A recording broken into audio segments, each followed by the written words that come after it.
그 후에 바울이 아덴을 떠나 고린도에 이르러 아굴라라 하는 본도에서 난 유대인 한 사람을 만나니 글라우디오가 모든 유대인을 명하여 로마에서 떠나라 한 고로 그가 그 안에 브리스길라와 함께 이달리아로부터 새로 온지라. 바울이 그들에게 가매 생업이 같으므로 함께 살며 일을 하니 그 생업은 천막을 만드는 것이더라.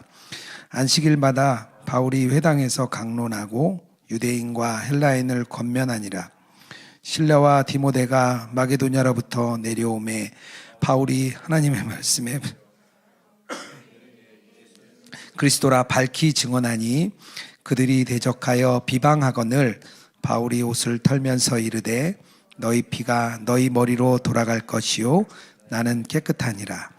이후에는 이방인에게로 가리라 하고 거기서 옮겨 하나님을 경외하는 디도 유스도라 하는 사람의 집에 들어가니 그 집은 회당 옆이라. 또 회당장 그리스보가 온 집안과 더불어 주를 믿으며 수많은 고린도 사람들도 듣고 믿어 세례를 받더라. 밤에 주께서 환상 가운데 바울에게 말씀하시되 두려워하지 말며 침묵하지 말고 말하라. 내가 너와 함께 있음에 어떤 사람도 너를 대적하여 해롭게 할 자가 없을 것이니 이는 이 성 중에서 내 백성이 많음이라 하시더라.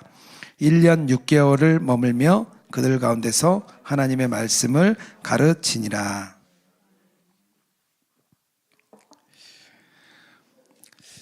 네, 2008년에 에어비앤비라는 이제 숙박 공유 시스템이 시작됐습니다. 너무 잘 아시죠? 에어비앤비 잘 활용하고 계시니까요. 이 급성장을 많이 했어요. 그런데 호텔 업계들이 의도적으로 이 에어비앤비를 굉장히 무시했습니다. 2016년에 국제 숙박 컨퍼런스가 이제 뉴욕에서 열렸는데요. 이제 호텔 CEO들이 이제 차례로 나와서 강연을 했는데 그때 주 내용이 뭐였냐면 에어비앤비는 우리의 상대가 안 된다. 그리고 호텔이 가진 장점이 이런 게 있다. 그래서 절대 따라올 수가 없다. 그런 내용이 전체 그 컨퍼런스 내용이었어요.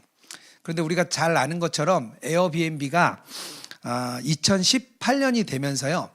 상위 5개의 호텔들보다 규모도 크고 방의 규모도 더 많아졌습니다. 엄청나게 성장을 한 거죠. 어떻게 이런 일이 가능했을까? 많은 이제 평론가들이 평가를 하는데요. 그 이유를 이렇게 얘기합니다. 그들은 에어비앤비죠. 호텔 산업을 평범한 사람들 손에 맡겼다는 거예요.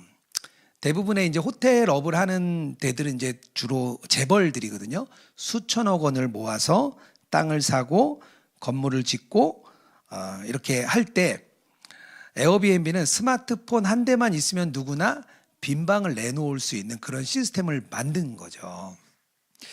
제가 이 이야기를 왜 드리냐면 만약에 우리가 복음을 평범한 그리스도인들에게 다 돌려준다면 아마 큰 교회가 여러 교회가 생기는 것보다 아마 더 놀라운 효과가 아마 이루어질 겁니다. 저는 그 이야기를 오늘 바울의 이 말씀을 통해서 같이 좀 나누어 보려고 합니다. 지난주에 이제 아덴에서 이제 그 선교 사역을 하는 바울의 이야기를 우리가 함께 나눴습니다. 아테네는 고대 세계의 지적인 중심지였고요. 여러 대학들이 있었다 그래요. 그 중에서 아덴 대학이 굉장히 유명했는데 로마에 있는 많은 지체의 자녀들이 여기까지 와서 철학을 배우고 그리고 돌아갔다 그래요. 그만큼 모든 지역에서 지적으로 우수한 사람들이 모이는 곳이 아테네 아덴이었습니다. 아테네를 지나서 한 고린도라는 곳에 도착을 했는데요. 이 고린도는 그때 당시 상업의 중심지였어요. 양쪽에 해변가를 맞닿고 있는 곳이 이제 고린도라는 도시였습니다. 그러다 보니까 배들이 양쪽에서 많이 들어오고요. 엄청난 그런 상품들이 전 세계에서 몰려왔습니다. 그런데 오늘 본문에는 나오지 않는데 이 바울이 이 고린도에 도착했을 때 두려웠었다고 이야기를 합니다. 고린도전서 2장 3절이에요. 내가 너희 가운데 거할 때에 약하고 두려워하고 심히 떨었노라. 이게 처음 고린도에 방문한 바울의 마음이었어요. 왜 그랬을까 생각을 해보면 고린도 전후서에 보면 고린도 사람들이 굉장히 교만해요. 그리고 또 굉장히 부도덕합니다. 자신들이 사는 도시에 대한 자부심이 뭐 엄청나게 컸어요. 전에 빌립보도 그랬는데요. 여기 이제 고린도도 카이사르 황제가 새롭게 재건을 한 도시가 이 고린도라는 이제 도시입니다. 그러다 보니까 굉장히 자부심이 굉장히 뛰어났어요. 뭐 우리나라로 따지면 서울 사람들, 또 그 중에서 또 들어가면 강남 사람들, 이런 분들이 좀 이렇게 자부심이 좀 있잖아요. 아마 그랬던 것 같아요. 그 도시는 이제 부와 문화가 넘쳤다고 이렇게 많은 그 역사가들이 얘기합니다. 올림픽 비슷한 이제 행사가 2년마다 한 번씩 있었다 그래요. 그래서 많은 사람들이 이제 모였는데 여러 가지 이제 경주도 하고 뭐 레슬링도 하고 하는데 남성들이 다 벌거벗고 이렇게 그 운동을 했대요. 그래서 로마 사람들도 되게 부끄러워했다고 그렇게 이제 이야기가 전해오고 있습니다. 그리고 그곳에는 아프로디테 신전이 있었어요. 그곳에 1000명이나 되는 성전의 매춘부들이 있었습니다. 그만큼 얼마나 문란한 곳인지 알 수 있습니다. 그래서 그 당시에 고린도 사람이라고 얘기하면 그게 음란한 행위를 한다 또는 매춘부 이렇게 동의어가 됐어요. 그러니까 그만큼 고린도 사람들이 굉장히 성적으로 문란했다는 것을 알 수가 있습니다. 이런 곳에 가서 바울이 복음을 전해야 되니까 아마 걱정도 되고 염려도 되고 아마 두려웠던 것 같아요. 바울의 마음이 그랬던 것 같습니다. 그런데 다행히 그곳에서 브리스길라와 아굴라와 브리스길라라는 아주 좋은 동역자를 만납니다. 이 부부는 로마에 살다가 먼저 와 있었던 것 같아요.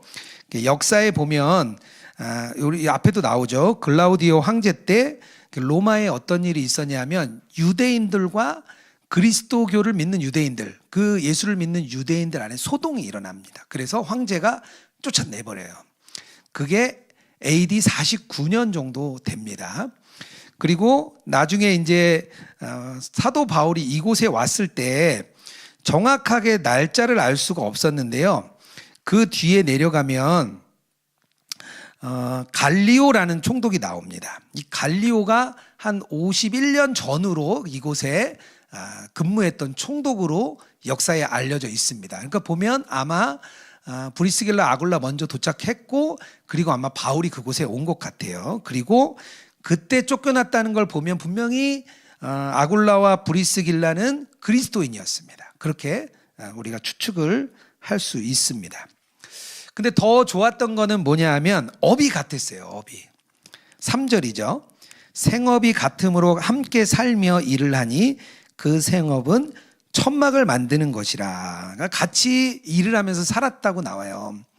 유대인들은 대체적으로 손으로 할 수 있는 기술들을 꼭 하나씩 갖도록 가르쳤다 그래요. 그중에 특히 랍비들은 꼭 새로운 직업을 하나 가질 수 있어야 됐습니다. 아마 바울도 랍비 교육을 받았기 때문에 천막 만드는 일을 했다고 이렇게 나옵니다. 이 천막이 아주 부유한 사람들의 천막이라고도 보여지고요. 또 천막을 주로 가죽으로 만들었기 때문에 가죽으로 할 수 있는 모든 일을 다 했을 거다. 뭐 그렇게도 이야기를 합니다. 그런데 이 이후의 이야기를 보면 바울의 그 주목할 점은 뭐냐면 일을 하면서도 복음을 전한 거예요. 4절이에요. 안식일마다 바울이 회당에서 강론하고 유대인과 헬라인을 권면하니라. 당연히 아굴라와 브리스길라도 복음을 전했을 것 같아요. 일을 하면서 뭐 그러지 않았을까요? 이렇게 누가 오고 만나면 이번에 회당에 오세요. 제가 말씀 전합니다. 회당에 꼭 오세요. 이번에 오면 복음에 대해서 제가 알려드릴게요. 뭐 그랬을 것 같아요. 회당으로 오게 하고 바울이 회당에서 이제 말씀을 전한 거죠. 뭐 그런 전도가 이어졌을 것 같아요.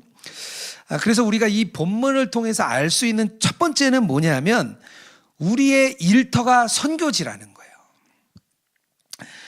바울이 노동을 해야 생계를 유지할 수가 있었습니다. 왜냐하면 데살로니가 전후서에 보면 이때 당시 얘기를 하면서 뭐라고 얘기하냐면 본인이 궁핍했다고 나와요. 신라도 없죠. 디모데도 없죠. 자기 혼자 내려와 있는 상태에서 궁핍하니까 생계를 위해서 일을 해야 됐어요.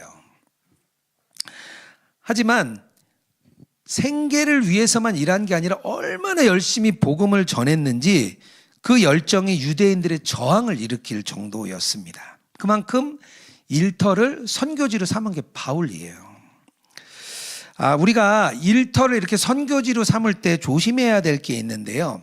뭐냐 하면 복음을 전하는 일이 복음 전하는 목회자들과 선교사들에게만 하려는 것, 그러니까 목회자들과 선교사들의 일이라고 하는 것을 우리가 좀 거부를 좀 해야 됩니다.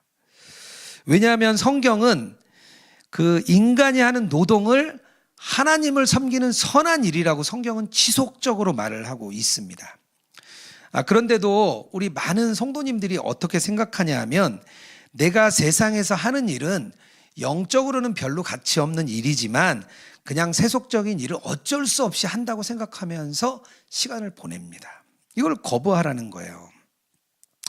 일터가 선교지예요. 이번에 로잔 대회에 다녀왔는데요. 2010년 케이프타운에서 마지막 선언문에서 일터에 대한 이야기를 합니다. 이렇게 얘기해요.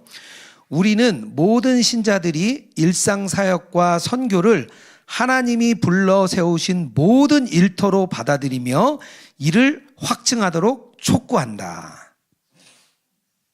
우리의 일터는 전임 사역자들과 선교사들이 일하는 선교의 현장이 아니고 모든 성도님들이 다 선교지로 받아들여야 한다는 그런 이야기예요. 그때부터 한국에서도 일터 컨퍼런스도 하고요. BAM 컨퍼런스도 하고 막 많이 일어났습니다. 또 그 후로 어떤 일이 일어나냐면 선교지에서 선교사님들이 비자가 없어서 계속 쫓겨나는 일이 일어났어요. 이제는 선교지에 비즈니스를 하지 않고는 이 비자를 얻을 수가 없는 상황에 있는 나라들이 너무 많습니다. 이제는 당연해졌어요. 이거 조심하라는 거예요. 또 하나 조심해야 될 게 있는데 뭐냐 하면 이 복음이 교회 안에 갇히면 안 되는 거예요. 교회 안에. 그리스도인이 되고 나면 교회 안에서 예배하고 또 신앙 교육하도록 요청을 받습니다. 그건 당연히 해야 되죠. 근데 그 요청받는 이유는 뭐냐 하면 삶의 현장으로 다시 파송받기 위해서 교육을 받는 거예요. 그런데 교회 안에 있어 보면 좋아요. 교인들끼리 만나보면 참 편안합니다. 마음도 맞고 생각도 맞고 교인들끼리 있을 때 좋아요. 그러니까 그것을 벗어나고 싶지 않는 거예요. 그러다 보면 어떻게 하냐? 교회 안에서 봉사하고 교회 안에서 섬기고 교인들끼리 만나고 계속 교회 안에 있게 되는 거예요. 그러면 어떻게 되냐? 복음이 교회 안에 갇혀버려요. 이런 분들은요 어떻게 되냐면 교회 안의 모습에 나의 하나의 그런 어떤 이제 부캐라 그러죠. 새로운 모습을 하나 만들고 거기서 롤플레이 하는 거예요. 롤플레이. 예전에 제가 직장 생활할 때 제가 이제 초년병 시절에 고참이 한 명 들어왔는데요. 되게 신실한 교인분이 한 분이 이제 들어오셨어요. 그래서 참 되게 좋았어요. 되게 신실하신 거예요. 아침에 오면 늘 먼저 와서 말씀을 들으면서 혼자 또 큐티도 하고 막 그러시더라고요. 그래서 그분이 되게 너무 좋았어요. 이분하고 가까이 지내야 되겠다. 근데 이분은 회사 일은 관심이 없어요. 그러다 보니까 실수도 많고 문제도 많고 관심이 없으니까요. 근데 이분이 진짜 중직인 것 같아요. 교인들한테 전화가 엄청 와요. 계속 전화 받고 또 상담해주고 막 그러더라고요. 근데 제가 이분을 보면서 이분은 교회 안에 갇혔구나 제가 그때 알았어요. 다행히 이분이 이단이더라고요. 교주 따라 중국 가야 된다고 회사를 관뒀어요. 그래서 제가 충격받았습니다. 그때 알았어요. 나중에 보니까 JMS더라고요. 제가 되게 충격받았던 기억이 있습니다. 일터가 하나님의 계획 안에 있어요. 우리는요 일터의 선교사인 거예요. 우리가 처한 일터에서 영적인 변화가 일어납니다. 영적인 변화가. 앞에 우리가 같이 나누었던 사도행전 16장에 보면 빌립보 간수 이야기가 나옵니다. 빌립보 간수는 평소처럼 그냥 감옥에서 일을 했어요. 자기 맡은 업무를 어제도 했고 오늘도 한 거예요. 근데 밤이 됐는데 지진이 나면서 옥문이 다 열려버렸죠. 그때 간수가 자결하려고 했는데 바울이 멈추게 하죠. 우리가 여기 있다. 죽지 마라. 그때 빌립보 간수가 바울과 실라에게 어떻게 하면 내가 구원을 받을 수 있습니까? 그래서 그 이야기를 듣고 구원도 받고 회개도 하고 가족이 다 세례를 받습니다. 사도행전 16장 32절이에요. 주의 말씀을 그 사람과 그의 집에 있는 모든 사람에게 전하더라. 그 밤 그 시각에 간수가 그들을 데려다가 그 맞은 자리를 씻어주고 자기와 그 온 가족이 다 세례를 받은 후에 그 감옥, 그곳은요, 그 빌립보 간수가 어제도 일했고 오늘도 일했던 그런 곳이에요. 그냥 평범했던 나의 직장이 거룩한 곳이 되었습니다. 일터가 하나님이 임재하신다는 곳을 정확하게 보여주는 본문이 사도행전 16장이에요. 거룩한 곳과 거룩하지 않은 곳을 나누는 것은 아주 편협한 생각입니다. 교회와 회사, 물론 다르죠. 교회는 기도도 쌓여 있고 여러 헌신이 쌓여 있는 곳이에요. 하지만 하나님이 임재하는 곳은 거룩한 곳으로 분명히 변할 수가 있습니다. 내가 처하는 직장에서 하나님을 초대하는 거예요. 주님을 나의 삶의 현장에 초대하면 그곳이 바로 거룩한 곳으로 바뀌는 거예요. 제가 아는 분 중에 아침에 1시간 일찍 출근하는 분이 계셨어요. 그 집사님이신데요. 회사가 6시 반에 시작한대요. 큰 회사의 기획실에 있는 분이에요. 그래서 5시 반에 출근한대요. 그래서 아침에 큐티하고 묵상하고 그렇게 안 하면 하루를 버텨낼 수가 없대요. 너무 힘들대요. 평범한 나의 일터에 주님을 초대하는 거죠. 그리고 그곳을 거룩한 장소로 만드는 겁니다. 이번 로잔 대회에 평신도 사역자들이 각 나라마다 이렇게 나왔어요. 곳곳에. 근데 파키스탄에서 온 한 교도관이 저는 되게 마음에 남았어요. 인상 깊었어요. 그 교도관이 그 파키스탄 예수님을 많이 믿는 동네도 아니잖아요. 그러다 보니까 그 교도관뿐만 아니라 그 전체에서 그리스도인은 자기 혼자래요. 근데 저는 되게 외롭다고 얘기할 줄 알았거든요. 근데 그렇게 얘기 안 하고요. 이렇게 얘기하더라고요. 전도할 사람이 너무 많다는 거예요. 그래서 수감자들이 자기에게 도움을 요청하면 아주 친절하게 대해준대요. 마음이 열리면 그 사람들의 복음을 전한다는 거예요. 아무도 없는 그 교도소에 진짜 혼자만 있는데 이분이 그곳에서 그 장소를 거룩한 장소로 만든 거죠. 제가 직장 생활을 돌아보면 잘한 게 별로 없는데요. 다 막 부끄러운 기억밖에 없는데 하나 잘한 게 제가 있었어요. 뭐냐면 출퇴근 시간을 허비하지 않았습니다. 제가 건설 현장에 있다 보니까 주로 집에서 되게 먼 곳을 많이 이렇게 좀 다녔습니다. 그래서 왕복 보통 3시간, 4시간 다니는 거리를 이렇게 다녔습니다. 그 시간이 저에게는 처음에는 굉장히 지루한 시간이었다가요. 나중에는 말씀 듣고 찬양 듣고 기도하고 또 제가 그 차 안에서 성경을 몇 독을 했습니다. 늘 마음이 갈급했어요. 그 말씀을 계속 그 시간에 듣다 보니까 그 나만의 시간이더라고요. 그 차 안이 저에게는 되게 그 부흥회 같은 시간이었어요. 그래서 말씀을 듣다가 어느 날은 막 눈물 흘려서 운전을 못할 정도도 있었고 그곳에서 마음이 찢어지는 회개도 하고 하나님이 참 많은 은혜를 차 안에서 저에게 주셨어요. 지금도 생각하면 그 차 안에서의 그 추억과 기억이 저에게는 가장 좋은 기억으로 남아 있습니다. 우리 여러분들이 계시는 삶의 현장이 선교지입니다. 일터가 선교지고요, 가정이 선교지고요, 동네가 선교지입니다. 우리가 그곳에서 복음을 전하고 주님을 그 자리에 초청하는 거예요. 나의 삶의 현장으로 주님을 초청하면 그곳이 거룩한 곳이 됩니다. 우리가 일터를 선교지로 여기며 살아가는 우리 모든 로그인처치 성도님들 되기를 주님의 이름으로 축복합니다. 그렇다면 일터에서 선교지로 어떻게 살아가야 될까? 이게 늘 우리 그리스도인들에게 큰 고민인 것 같아요. 저희는요 그 속에서 예수님을 우리 마음에 모신 제사장으로 살아가야 돼요. 우리의 정체성이 제사장이 되는 거예요. 그리스도인들은요, 주변 사람과 구별되는 복음의 능력이 다 있습니다. 누구에게나 다 있어요. 그 능력이 있으면 우리의 생각과 마음과 사고를 완전히 바꿔줍니다. 어떻게 바꿔주냐면요, 로마서 12장 1절이에요. 너희 몸을 하나님이 기뻐하시는 거룩한 산 제물로 드리라. 우리 몸을 제물로 드리라는 거예요. 이 제물이 된다는 얘기는 뭐죠? 죽었다는 얘기예요. 죽는다는 얘기예요. 이 말씀은 우리의 육적인, 이성적인, 개인적인 유익을 추구하는 것에 대해서 죽고 하나님을 위하여 산다는 리듬을 계속해서 유지하는 거예요.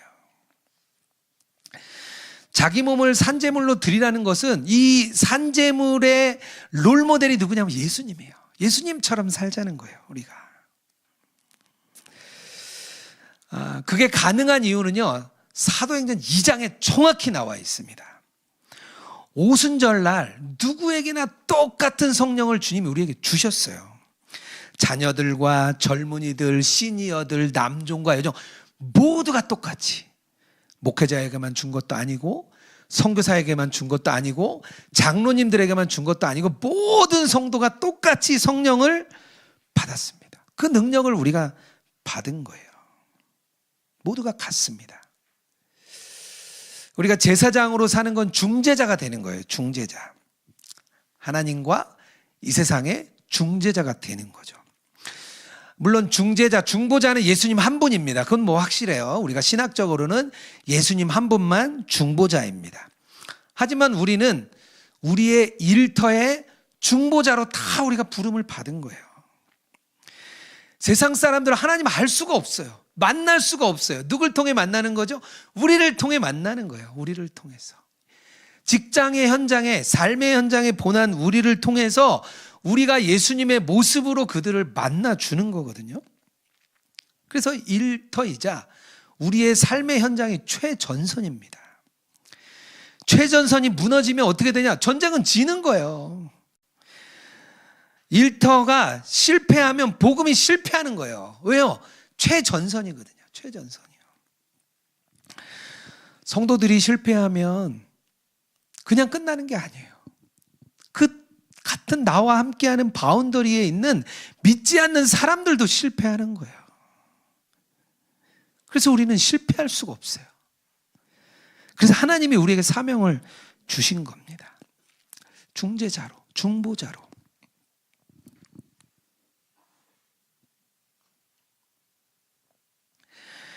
이스라엘 백성을 하나님이 부르신 이유가 있습니다.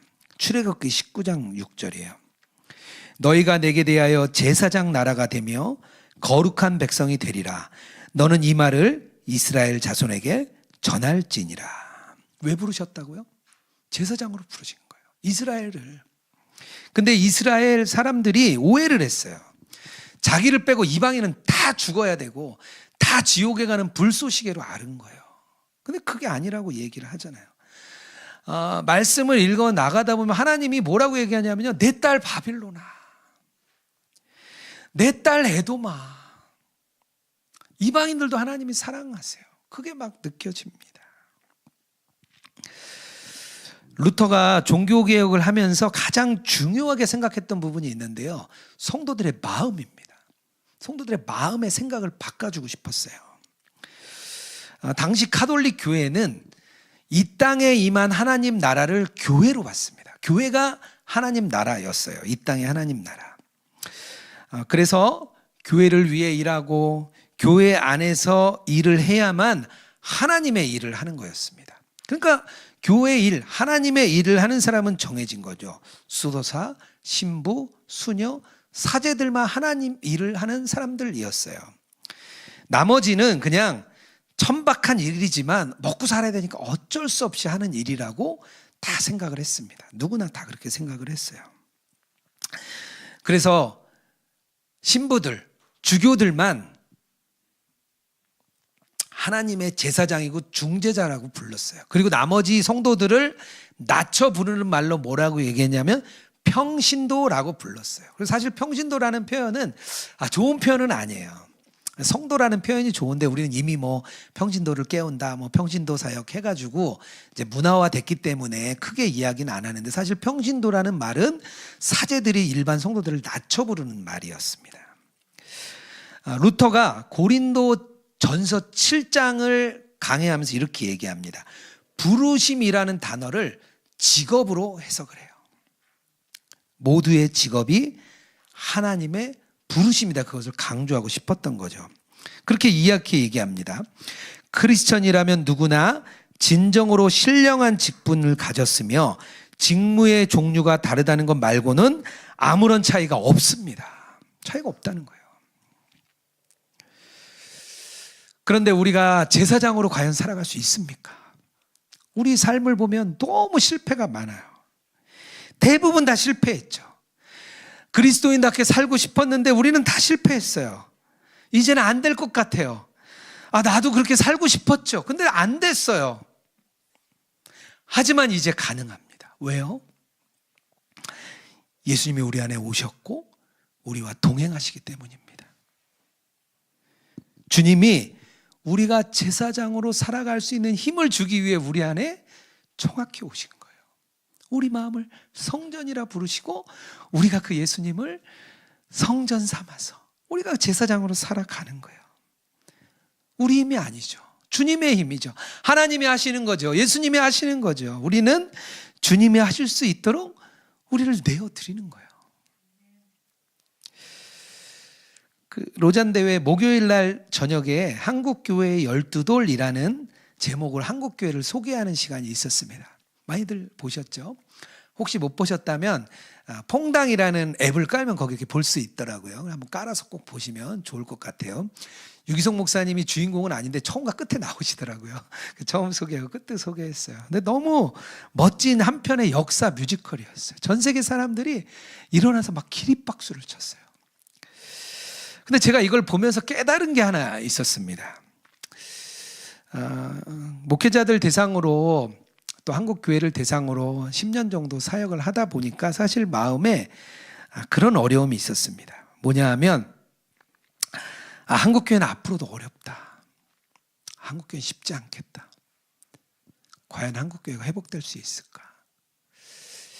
다 어렵다 얘기하는데 너무 막막한 거예요. 사실 저도 마음에 그런 마음이 늘 있었습니다. 이게 바위에 계란치기처럼 너무 어려운 일이다. 그 마음이 늘 있었어요. 근데 이 뮤지컬, 한편의 역사 뮤지컬을 보고 나서 느낀 게 뭐냐면요, 그동안 한국의 이 140년의 역사를 사람이 인도한 게 아니라 성령님이 정확하게 인도하셨더라고요. 진짜 그 1890년대부터 2024년까지 하나님이 역사하신 게 막 느껴지는 거예요. 그걸 보면서 제가 그래, 주님이 하시는 거지. 주님이 일하실 거지. 내가 너무 좁은 나의 시선으로 이 안에만 보니까 안 될 것 같았던 거예요. 근데 그걸 보니까요, 성령님의 역사가 막 어마어마한 거예요. 막 시선을 막 거시적으로 이렇게 보니까요, 하나님이 앞으로 하시겠구나. 그런 믿음이 제 안에 확 들어왔습니다. 너무 감사했어요. 제가 지난달에 수원에 있는 신우회 모임 갔을 때 건설회사를 운영하는 한 집사님이 저를 따라 나오셨어요. 건설업에서 그리스도인으로 살기 너무 힘들대요. 회사를 접고 싶대요. 너무 양심에 찔려서요. 제가 그때 집사님께 말씀드렸거든요. 저도 뭐 막막한 건 마찬가지였어요. 근데 그렇게 말씀드렸어요. 집사님, 그전에는 예수님과 동행하는 거 몰랐잖아요. 이제는 우리가 동행하는 걸 시작했으니까 주님이 일하실 걸 한번 우리 믿어보고 한번 해봅시다. 우리 집사님 한번 그렇게 해보시면 안 돼요.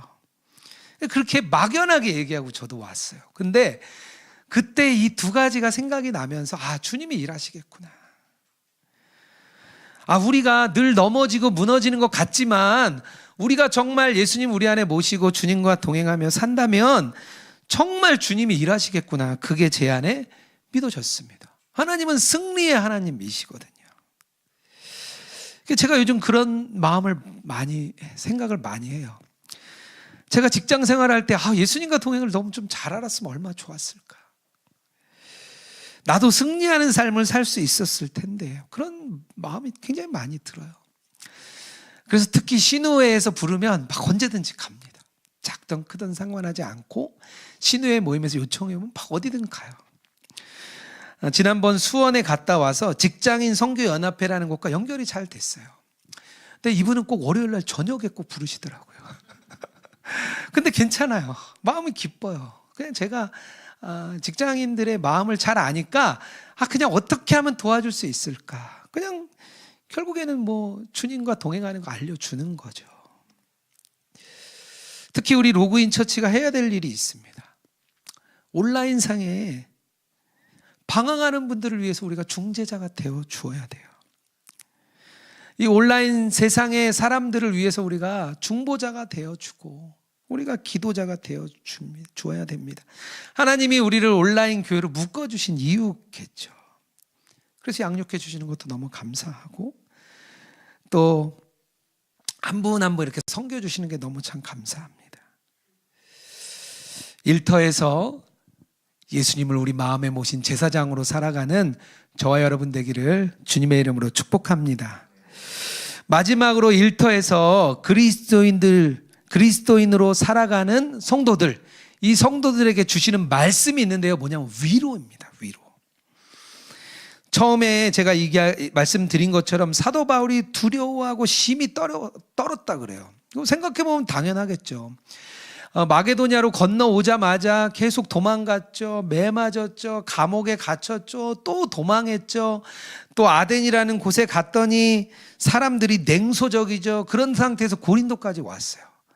그리고 같이 믿었던 디모데도 없죠. 실라도 없죠. 혼자서 여기 온 거예요. 얼마나 외롭겠어요.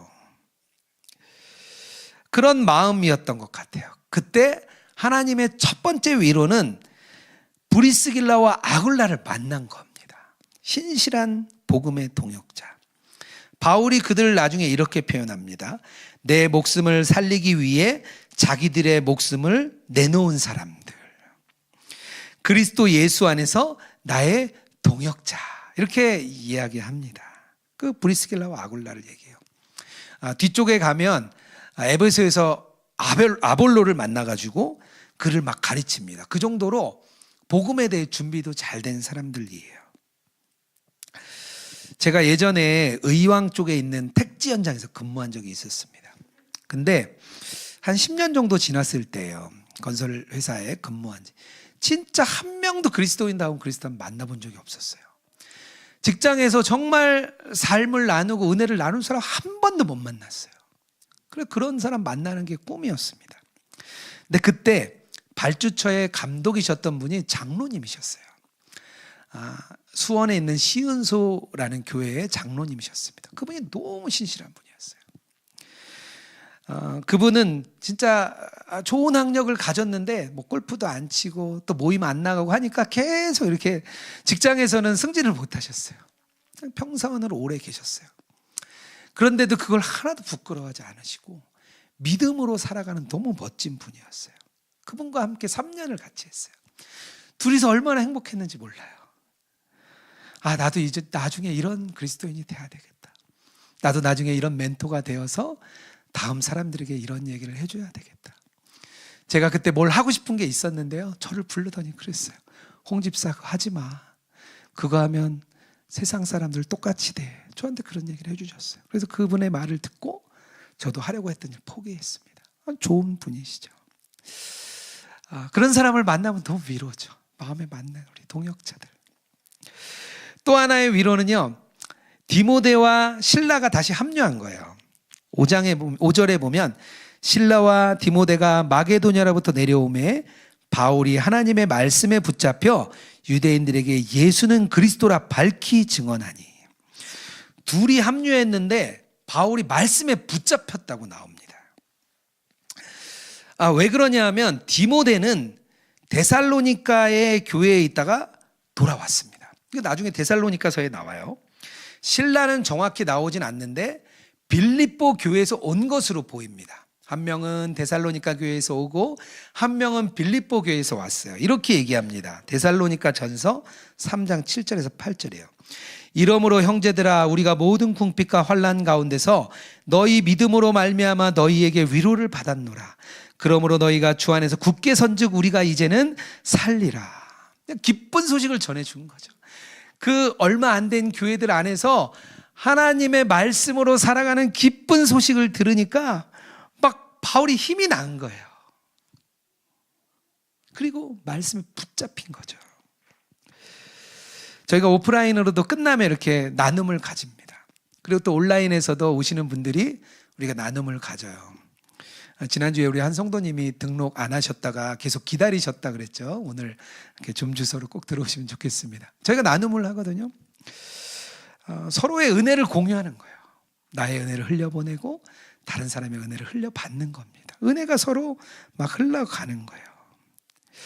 은혜는 한 곳에 머물면 썩어요. 이 물이 잔 안에서 한 일주일만 놔둬도 물이 썩을 거예요. 그런데 이 물이 넘쳐서 계속 흐르면 은혜는 계속 흘러갑니다. 그 말씀에 우리가 그때 막 사로잡히는 거죠. 마지막 위로는 하나님이 직접 말씀해 주십니다. 9절 10절이에요. 밤에 주께서 환상 가운데 바울에게 말씀하시되 두려워하지 말며 침묵하지 말고 말하라. 내가 너와 함께 있음에 어떤 사람도 너를 대적하여 해롭게 할 자가 없을 것이니 이는 이성 중에 내 백성이 많음이라. 두려워 말라요. 두려워 말라. 내가 너와 함께 하겠다. 이 약속의 말씀은 사실 처음이 아니에요. 이 약속의 말씀은 하나님의 영원한 약속입니다. 여호수아가 가나안 땅에 들어가기 전에 두려웠어요. 모세가 40년 동안 이끌다 죽었습니다. 이제는 다 여호수아만 쳐다보고 있어요. 그때 여호수아에게 나타나서 말씀하십니다. 두려워 말라. 내가 너와 함께하리라. 그것 때문에 힘을 얻고 여호수아가 정복 전쟁을 벌이는 거죠. 우리가 삶을 살아가다 보면 우리의 삶의 현장, 일터 어려움이 많습니다. 문제도 많아요. 감당하기 어려운 일도 너무나 많습니다. 그때 주님이 직접 말씀하시는 거예요. 두려워 말라. 내가 너와 함께 하리라.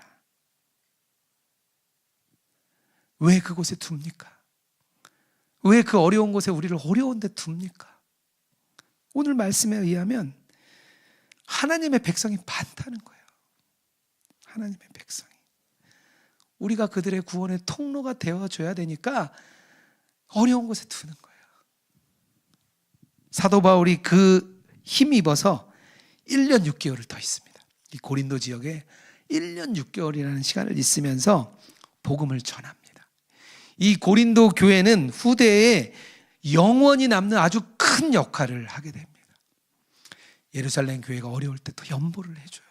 고린도 전후서가 왔다 갔다 하면서 지금까지 우리에게 너무 중요한 말씀이 고린도 전후서를 통해서 나옵니다.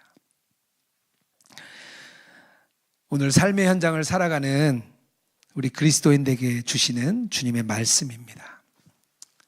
일터가 우리 선교지임을 우리가 깨닫기 원합니다.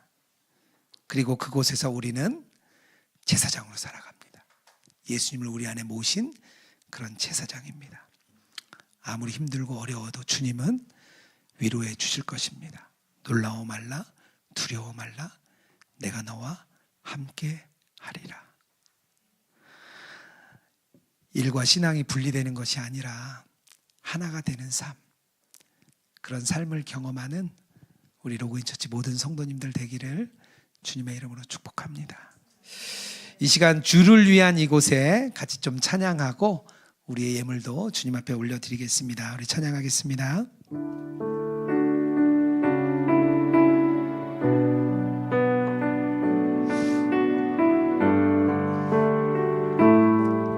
주를 위한 이곳에,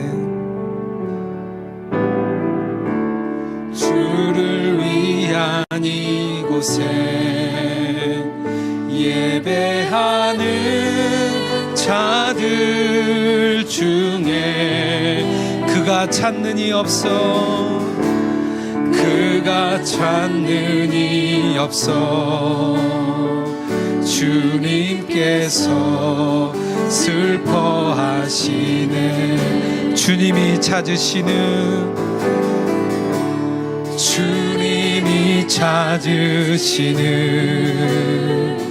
그 한 사람 그 예배자 내가 그 사람 되기 간절히 주께 예배 주를 위한 이곳에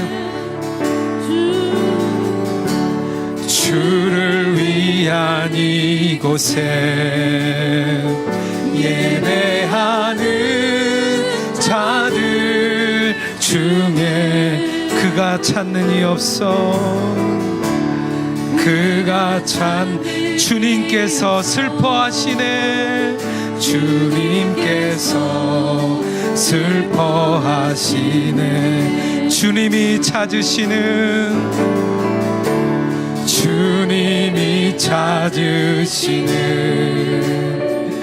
그 한 사람 그 예배자 우리가 그런 사람 되길 원합니다. 내가 그 사람 되기 간절히 주께 예배하네. 주내로 이곳에 서 있네. 주 임재에 엎드려 절하네. 그 어느 것도 난 필요 없네. 주님만 경배 주내로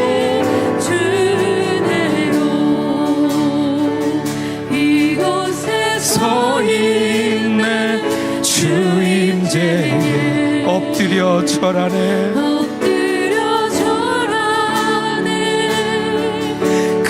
어느 것도 난 필요 없네. 주님만 경배 주내로 우리 가슴에 손을 얹고 찬양하겠습니다. 서인 주 임재에 엎드려 절하네. 엎드려 절하네. 어느 것도 난 필요 없네. 주님만 경배해 주내로 이곳에 서인 주 임재에 엎드려 절하네.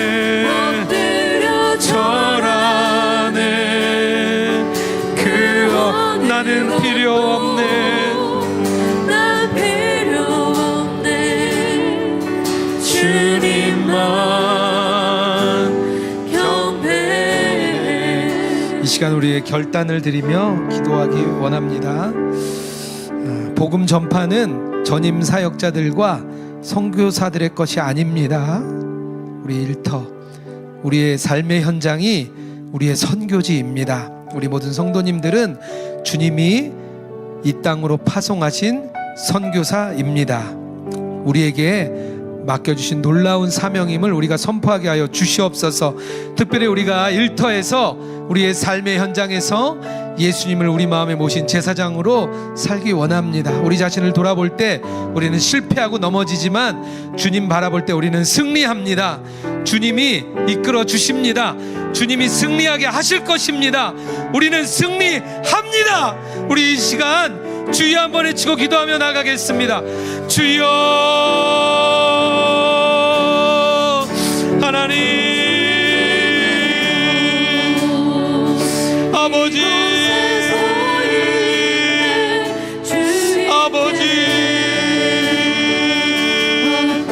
하나님 우리가 주님 우리의 일터가 우리의 삶의 현장이 선교지임을 고백 고백합니다. 하나님, 우리의 삶의 현장이 거룩한 곳이 되게 하여 주옵소서. 나의 일터가 거룩한 곳이 되게 하여 주옵소서. 나의 삶의 현장에 주님을 초청합니다. 주님, 우리에게 임하여 주옵소서. 나의 일터에 임하여 주옵소서. 나의 가정에 임하여 주옵소서. 나의 삶의 현장에 임하여 주옵소서. 하나님, 주님이 임하시면 그곳이 아버지 거룩한 곳이 될 줄 믿습니다. 그것이 예배의 장소가 될 줄 믿습니다. 그것이 성전이 될 줄 믿습니다. 우리는 그동안 이곳에서 실패했습니다. 우리는 그동안 넘어졌습니다. 우리는 그동안 안 된다는 얘기만 했습니다. 하나님, 이제 다시 고백합니다. 주님이 일하십니다. 주님이 역사하십니다. 주님이 우리를 통해 일하실 줄 믿습니다. 주님은 역사하십니다. 주님은 하십니다. 주님은 승리하십니다. 내가 너에게 함께하겠다. 내가 너와 동행하겠다. 너의 삶의 현장은 거룩한 곳이니 내 신을 벗으라. 내 신을 벗으라. 그것은 거룩한 곳이다. 주님의 말씀을 붙듭니다. 하나님, 우리가 일터의 선교사로 살아가겠습니다. 많은 영혼들이 죽어갑니다. 온라인상의 많은 영혼들이 하나님 사단의 아버지 넘어갑니다. 너무나 안타까운 자들이 많습니다. 하나님, 우리가 제사장으로 살기 원합니다. 중보자로 살기 원합니다. 하나님, 그 삶이 내 삶 되게 하여 주옵소서. 승리의 삶 되게 하여 주옵소서. 주님이 주신 사명을 붙드는 저희들 되게 하여 주시옵소서. 주님을 의뢰합니다. 하나님, 오늘 말씀을 통하여 우리의 일터가 선교조임을 알았습니다. 하나님, 우리가 고백합니다. 나의 일터, 나의 가정, 나의 삶의 현장이 선교지인 줄 믿습니다. 나는 그곳에서 예수님을 모시고 사는 제사장의 삶 살게 하여 주시옵소서. 내 힘으로 하는 것 아니라 내 능력으로 하는 것 아니라 주님이 나를 통하여 일하실 줄 믿습니다. 우리는 오직 주님 바라보며 달려가게 하여 주시옵소서. 놀라지 말라, 두려워 말라, 내가 너와 함께하겠다 말씀하신 주의 말씀을 붙듭니다. 주여, 우리에게 힘을 허락하여 주시옵소서. 하나님, 우리가 그냥 오지 아니하고 또 예물 들고 왔습니다. 우리의 예물이 이 온라인상의 교회를 세우고 온라인상의 많은 영혼들을 세우는 데 사용되게 하여 주시옵소서. 우리 예물 드린 손길들 주님 축복하여 주시옵소서. 주의 축복이 충만하여서 그 은혜가 채워지고 넘쳐 흐르는 복을 우리 모든 로그인 처치 성도님들 안에 주님 허락하여 주시옵소서. 감사드리며 거룩하신 예수님 이름으로 기도드렸습니다. 아멘.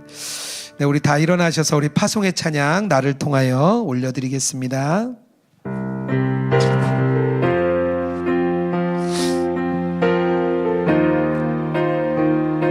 네, 우리 온라인으로 참여하시는 분들도 자리에 일어나서 찬양하면 좋겠습니다. 지금 서 있는 이곳에서 높임을 받으소서. 내가 밟는 땅 주님의 땅이니 하늘이 주의 이름 높이 올리며 넓은 바다가 주를 노래해.